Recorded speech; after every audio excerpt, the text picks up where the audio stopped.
Bienvenidos a Colombia en Conflicto, un espacio académico de la Escuela Superior de Administración Pública, ESAP, donde analizaremos los fenómenos sociales que han marcado nuestra historia como nación. Hoy conversaremos sobre un tema complejo y esencial para comprender nuestro presente, como lo son las causas y orígenes del conflicto social en Colombia, con una mirada comparativa entre Bogotá y Putumayo.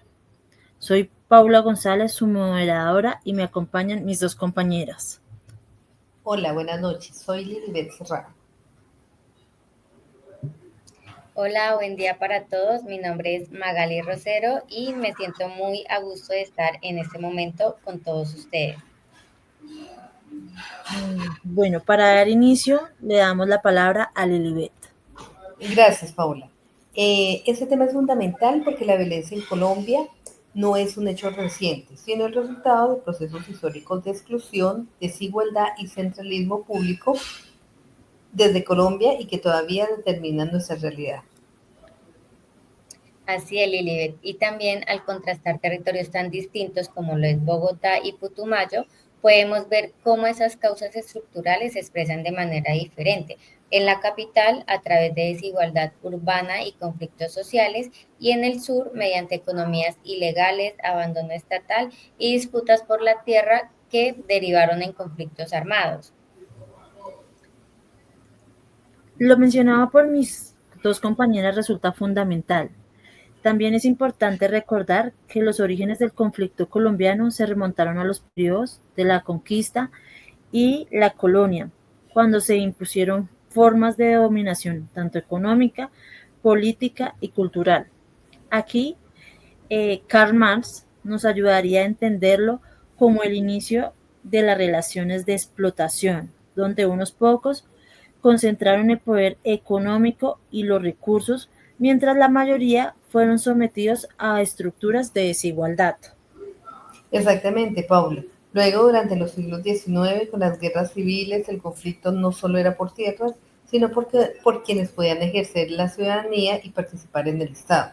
Como explica Ralph Dahrendorf, los conflictos sociales surgen de la tensión entre grupos dominantes y subordinados. Y en Colombia, esas tensiones se tradujeron en exclusión política y desigualdad estructural que marcaron el desarrollo del país. Sí, compañera. Y no solo se trató de esa desigualdad económica, sino que también existió una violencia simbólica. Como lo diría Bourdieu, se dio la imposición de valores, de religiones y de formas de pensar por parte de las élites y de la iglesia.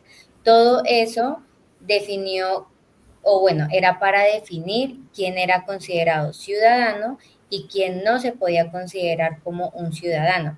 Y esa herencia que dejó todo ese proceso se mantiene en la forma en que hoy se ejerce el poder y se excluye al diferente, a todo el que piensa diferente o tiene una vida diferente. Totalmente de acuerdo con sus apuntes, chicas. Si ya trasladamos esto a un análisis del territorio, quisiera conocer sus experiencias que reflejan hoy esos orígenes tanto en Bogotá como en el Putumayo. Claro que sí, Paula. Desde Bogotá, por ejemplo, la violencia histórica se transformó en desigualdades urbanas. Durante la violencia y el conflicto armado, miles de personas emigraron desde las zonas rurales hacia la ciudad, creando barrios informales y cinturones de pobreza. Aunque Bogotá concentra oportunidades, también reproduce brechas, un norte desarrollado y un sur empobrecido. Son huellas vivas del conflicto histórico. En ese sentido, y un poco en clave de conflicto armado, recientemente, y pensando un poco en el tema del posconflicto, eh, es importante tener en cuenta o llama la atención que después de todas estas disputas no ha sido posible consolidarse la paz.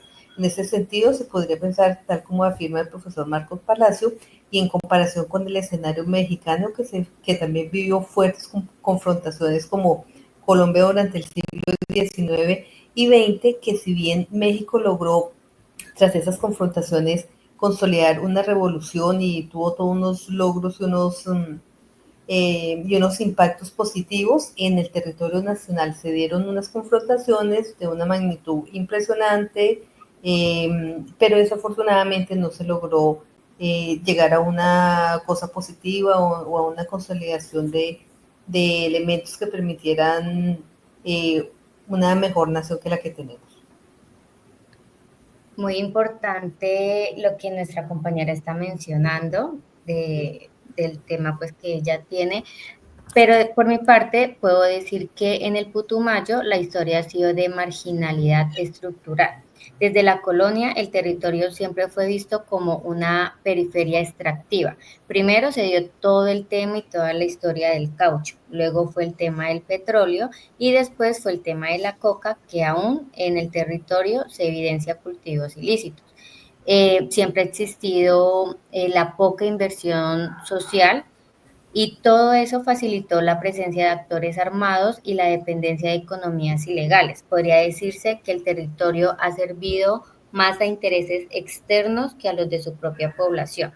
Además, también en estas zonas del país se evidencian grupos históricamente marginados y aunque reconocidos formalmente en la Constitución de 1991, aún no es posible consolidar sus derechos en el marco de lo establecido en lo que es un Estado social de derecho, como por ejemplo está el caso de las poblaciones rurales, quienes viven una lucha histórica por la tierra. También están los grupos indígenas que se han visto afectados no solo por los desplazamientos de sus territorios, sino también por la pérdida de sus medios de producción. Sí, en aquellas épocas se evidenció la continuidad del modelo centralista, donde las decisiones se tomaban en Bogotá, pero sus consecuencias siempre recaían en las regiones más alejadas. Además, en el siglo XX, la violencia cambió, pasó de ser partidista a revolucionaria, donde los grupos armados como las FARC, el ELN y el M-19 surgieron como respuesta a un orden social injusto, mientras el Estado y los grupos paramilitares respondieron a una violencia contrainsurgente. Claro que sí, Paula, y adicionalmente lo que tú mencionas, y tal como lo dice el profesor Martínez Ricaurte, eso explica muy bien dónde la violencia se transformó en el siglo XX, pasando de lo partidista a lo revolucionario. Para el caso de Bogotá, eso se reflejó en movilizaciones estudiantiles y obreras, y más recientemente en protestas sociales, y en Putumayo, en cambio, la guerrilla se arraigó en comunidades rurales donde el Estado nunca llegó. Estoy de acuerdo con usted, compañera Lilibet. Y bueno, después de todo lo que se nos comenta, también quiero agregar que surgieron los grupos paramilitares quienes impusieron el control violento con el discurso que ellos tenían, que era defender el orden.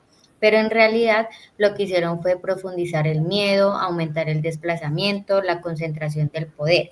Esto yo considero que se dio en ambos territorios, donde la población civil fue la principal víctima, aunque de maneras distintas, pero fueron víctimas de todo este conflicto. Totalmente de acuerdo con sus comentarios, dado que el conflicto colombiano tiene múltiples capas. Unas son económicas, políticas y culturales, pero un mismo hilo conductor, lo que es la exclusión estructural. Por ejemplo, en Bogotá, el conflicto se manifiesta en la desigualdad urbana y el desempleo juvenil y las protestas sociales, como las del 2021, que reflejaron una ciudadanía más activa, pero un Estado aún represivo en sus respuestas. También podemos concluir que el conflicto social en Colombia tiene raíces profundas, desde la conquista hasta el presente. Claro que sí, Paula, y que esas causas se expresan de maneras diferentes en Bogotá, como desigualdad urbana y conflictividad social, y en el caso de Putumayo se expresa como abandono estatal y economías ilegales y violencia armada. Bueno, y mis queridas compañeras Paula y Lilibet, yo quiero decir algo y es que por todo lo que hemos mencionado a lo largo pues de esta conversación, creo que las soluciones no pueden centrarse solo en la seguridad, sino que también deberían dirigirse hacia una justicia social y una equidad territorial, no solo como ustedes lo mencionaban en la parte, o sea, que sea centralizado, sino que debe llegar a todos los territorios. La paz no se puede solo decretar, sino que se construye con inversión, participación y presencia estatal. Aquí yo podría decir que aplica la frase que dice, quien no conoce su historia está condenado a repetirla. Excelente apunte, compañera. Ya a modo de reflexión, desde Bogotá considero que la capital no puede desligarse del conflicto nacional. Las decisiones políticas y económicas que se toman aquí repercuten en todo el país. Reconocer esa responsabilidad es el primer paso hacia una paz integral. Claro que sí, Paula. Adicional a ello, yo considero que la paz solo podrá ser posible si enfrentamos las causas estructurales del conflicto, así como la concentración de la riqueza, la exclusión política y la desigualdad en el acceso a oportunidades. Necesitamos transformaciones profundas, redistribución, participación y garantía de derechos para todos los territorios. Bueno, y para terminar, como reflexión, puedo decir que la paz debe sentirse en todos los territorios. Debe existir más presencia estatal, más inversión en educación, en infraestructura y siempre desde el respeto por las comunidades de esos territorios. Solo así considero que es posible cerrar el ciclo de abandono, violencia y la exclusión histórica por la cual nosotros hemos vivido. Gracias, Lilibet y Magali, por este diálogo tan enriquecedor. Gracias a quienes nos escuchan. Recordemos que comprender las causas del conflicto social es el primer paso para construir una gerencia social comprometida con la equidad y la paz territorial. Hasta un próximo episodio de Colombia en Conflicto. Muchas gracias. Gracias, compañeras.